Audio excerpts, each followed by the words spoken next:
Vamos a leer el Evangelio según San Lucas en el capítulo 6, versículos 43 al 49.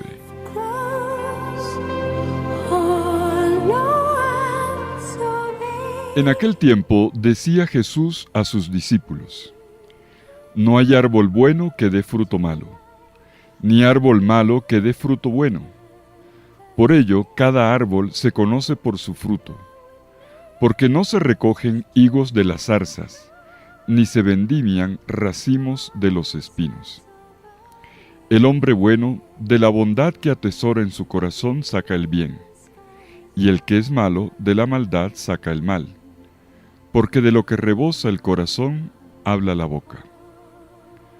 ¿Por qué me llaman Señor, Señor, y no hacen lo que les digo? Todo el que viene a mí escucha mis palabras y las pone en práctica. Les voy a decir a quién se parece.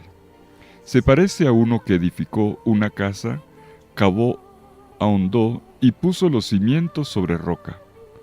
Vino una crecida, arremetió el río contra aquella casa y no pudo derribarla, porque estaba sólidamente construida. El que escucha y no pone en práctica, se parece a uno que edificó una casa sobre tierra, sin cimiento. Arremetió contra ella el río, y enseguida se derrumbó desplomándose, y fue grande la ruina de aquella casa. Palabra del Señor. Gloria a ti, Señor Jesús.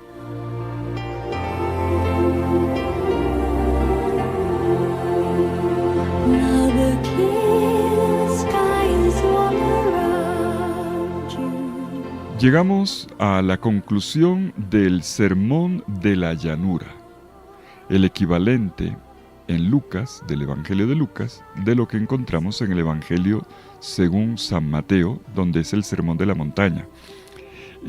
Pero Lucas tiene un enfoque particular. Veamos cómo termina.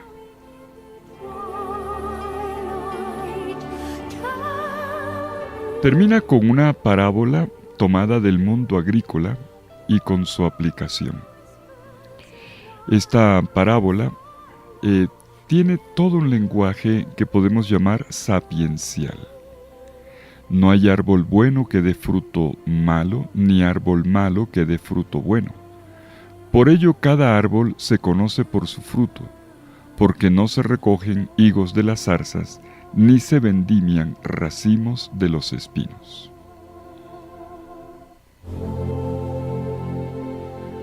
Podemos ver cómo, por una parte, aprendemos la lección de la experiencia. Tan simple como que un árbol sea sano, lo indican sus frutos. Además, es bien sabido que toda planta tiene su propio fruto, y no se puede imaginar que se cosechen frutos exquisitos, tan apreciados por el mundo de Israel como los higos o las uvas, pues no pueden provenir de unas espinas.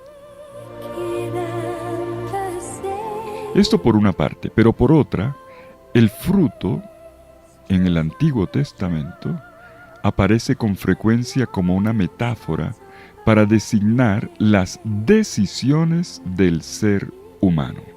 Por ejemplo, en el libro de los Proverbios 1:31 se dice: por eso comerán el fruto de sus caminos y se saciarán de sus intrigas. O el profeta Jeremías dice en 17:10: yo el Señor escudriño el corazón, examino las entrañas, para retribuir a cada uno según su conducta, según el fruto de sus obras. O también el profeta Oseas 10:13: han arado impiedad, pero han recogido iniquidad, han comido el fruto del engaño. Miren nomás cómo en estas tres citas de Proverbios, Jeremías y Oseas se dice lo mismo. El fruto es la imagen de las decisiones que yo tomo. Y puedo decidir bien o puedo decidir mal.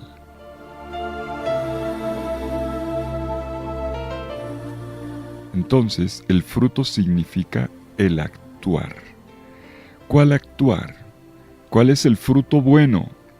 que debe aparecer, debe brotar de un discípulo de Jesús, todo lo que hemos leído en los días anteriores. Desde la primera palabra que Jesús dijo en el sermón, amen a sus enemigos, hasta la última, no critiquen con daño al hermano. Se trata de poner en práctica eso. Jesús luego aplica, como seguimos leyendo el texto, aplica este ejemplo de los frutos a las personas. Y agrega algo más. Cuanto una persona hace, miren lo que sigue, cuanto una persona hace, revela su interioridad.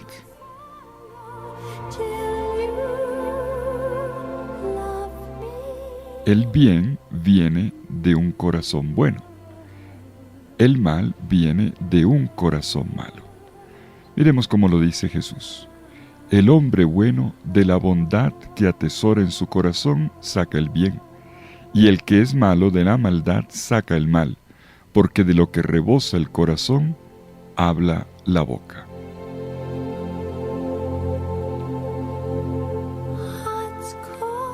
Pues sí, el bien viene de un corazón bueno y el mal del corazón malo. Y el principio que rige esta argumentación es la concepción hebrea de la persona, la antropología. El hombre es todo en sus obras. Palabras y gestos siempre desvelan la identidad de uno. Y esta es la razón por la que la tradición bíblica enuncia la idea de un juicio divino sobre las obras del ser humano. ¿Por qué? Porque ellas indican la profundidad del ser. Por el hacer se conoce el ser.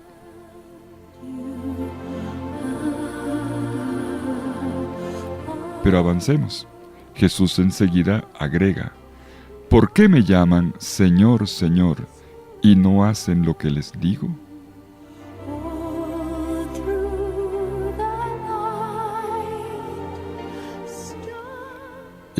Lo que viene es fuerte. Jesús habla del hacer y no hacen lo que les digo. Jesús nos va ahora a ayudar a profundizar esto y a tomárnoslo en serio, contraponiendo el decir y el hacer.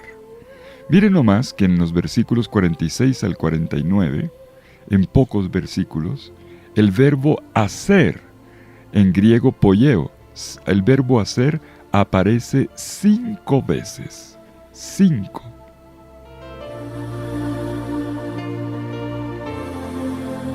Claro, porque por el hacer se conoce el ser.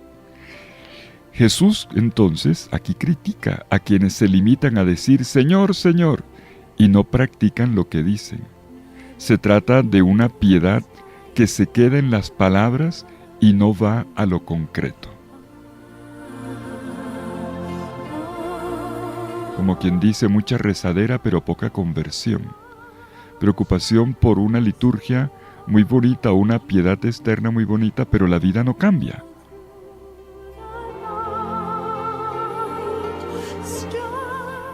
Muchas palabras sin ir a lo concreto de la vida. Y esto lo ilustra la parábola de los 2 constructores. Son los versículos 47 al 49 con el cual Jesús hace el cierre. La parábola de los 2 constructores es la iluminación de esta frase de no todo el que me dice Señor, Señor. Hagan, dice Jesús.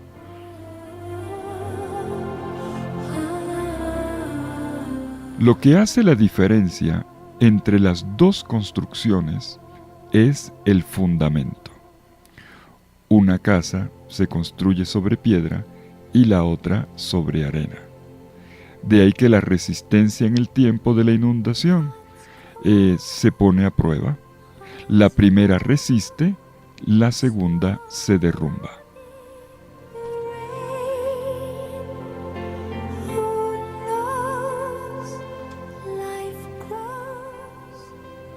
Semejante imagen nos remite al diluvio.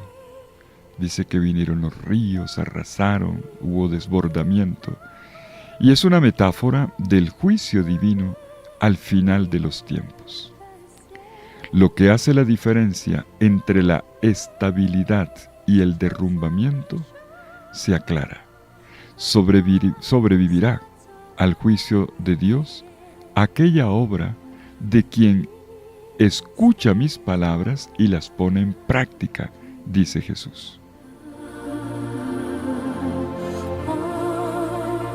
Y fíjense ustedes, aquí la contraposición no es entre personas que creen y no creen. No es entre fe e incredulidad, no.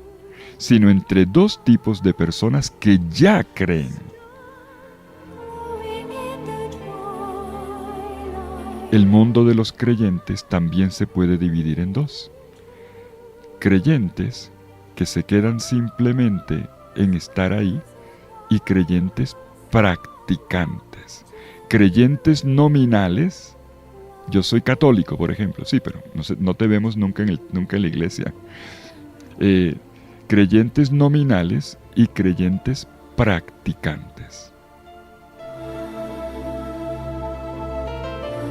Pero para ser más exactos, aquellos a quienes la palabra de Jesús les cambia la vida y aquellos en quienes la escucha de la palabra, que es el tema, aquellos en quienes la escucha de la palabra permanece estéril. Les entra por un oído y les sale por el otro. No les hace ni cosquillas. Y todos los días leen la Biblia. Esa es la gran diferencia entre quien se deja convertir por la palabra con una docilidad interna y aquel que simplemente está ahí y puede escuchar la palabra de Dios, puede comulgar con frecuencia, puede rezar el rosario, puede estar metido en mucha práctica, pero sigue siendo una persona que no practica lo que veíamos en las lecciones anteriores. Sigue odiando al enemigo, sigue criticando, sigue juzgando, sigue solamente pensando en su interés.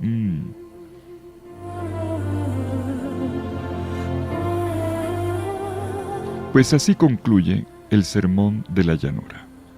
Y esta manera de terminar me recuerda la conclusión del gran sermón de Moisés al pueblo de Dios cuando iba a entrar a la tierra, y que es el libro del Deuteronomio. El libro del Deuteronomio termina con un elenco de mandamientos, recordando que hay que elegir entre el bien y el mal, entre la vida y la muerte, entre la bendición y la maldición. Deuteronomio 3:30, 15 al 20. Pues de la misma forma, la enseñanza de Jesús en la llanura termina poniéndonos ante la alternativa, ante una gran alternativa. Elige entre la vida y la muerte. Pero este es un paralelo que hago así con prudencia, porque este llamado a la responsabilidad no nos remite a la ley de Moisés, sino a la autoridad de la misma palabra de Jesús, la palabra que Él le proclama a los discípulos y a la multitud en la llanura.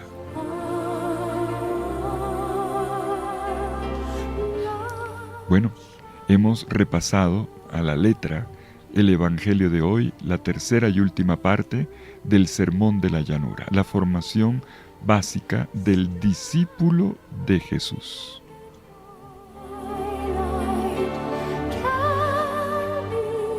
¿Qué nos enseña entonces esta última parte? Vemos cómo Jesús está muy atento a la coherencia entre las palabras y las acciones. Aun cuando, debo aclararlo también, no debemos hacer de la coherencia un ídolo, una obsesión.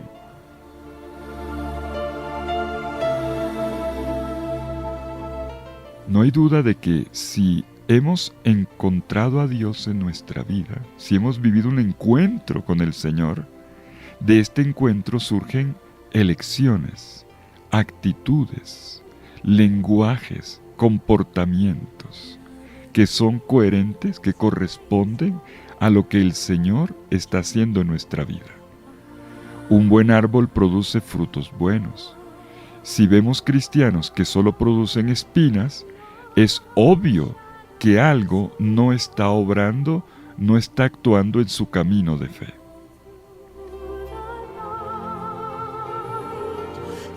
Y por eso el reclamo de Jesús. ¿Por qué me invocan Señor, Señor, y no hacen lo que les digo? Son palabras que suenan duras, ¿eh? A mí me caen duro. ¿Por qué me invocas, Señor, Señor, y no haces lo que te digo?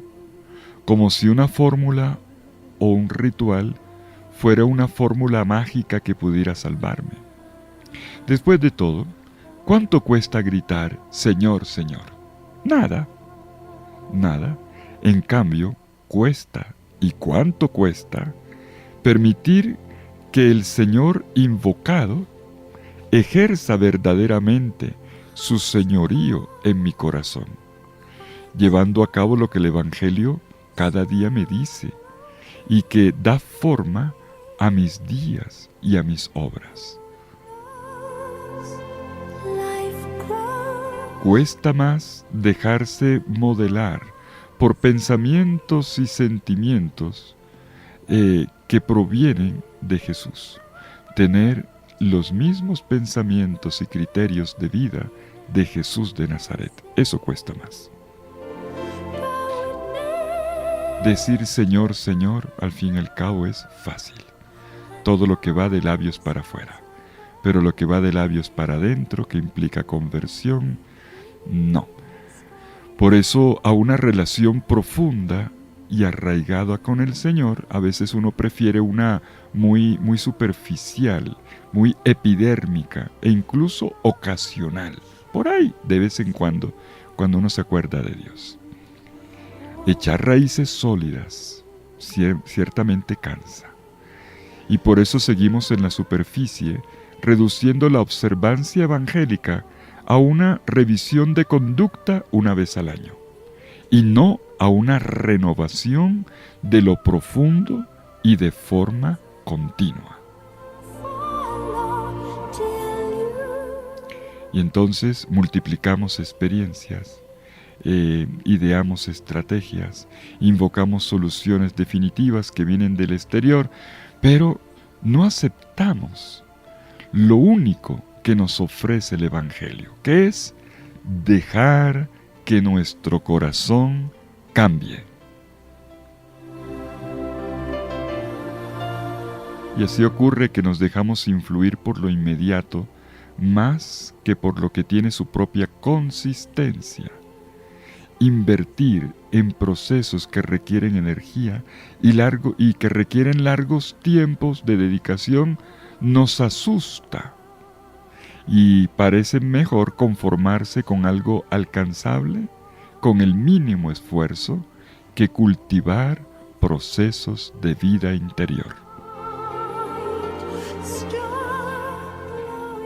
¿Cuánta renovación de fachada sigue ocurriendo dentro y fuera de la iglesia?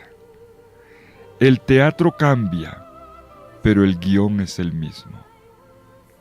¿Qué cambio de etiquetas y nomenclaturas al que no corresponde ningún proceso de renovación interior? Qué superficiales somos al leer la realidad y proponer nuevos caminos. Que quede claro esto hoy. Aceptar la presencia del Señor en la vida de uno equivale a ir al taller del corazón, aprender a arar la tierra del corazón, limpiarla, prepararla para que arraigue la semilla del Evangelio, enraizándola profundamente, sin tener miedo a los inevitables choques que precisamente por fidelidad al Evangelio pueden ocurrir. La palabra de Dios más de una vez nos va a poner en crisis.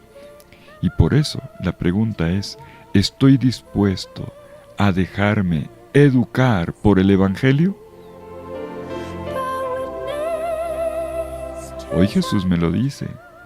construyamos la casa de nuestra vida sobre la roca sólida de la palabra de Dios, que siempre nos dará paz, pero también nos va a estrujar por dentro, nos va a reordenar por dentro. A veces nos juzga y duro, pero siempre, siempre de todas maneras nos dará fuerza y aliento. Y es que si la palabra de Dios no se convierte en la vara de medir mis decisiones, mis elecciones, si yo aprendo a reconocer mi pecado sin escrúpulos inútiles y confiarme al Dios de la misericordia, al Dios que me renueva en su Santo Espíritu, entonces mi vida, construida sobre la roca, dará fruto en buenas obras, en conversión, en la misma obra que Jesús hizo en el mundo. Y entonces vale la pena elegir ese camino. El llamado de Jesús hoy es: dejémonos cambiar profundamente por Dios y su palabra.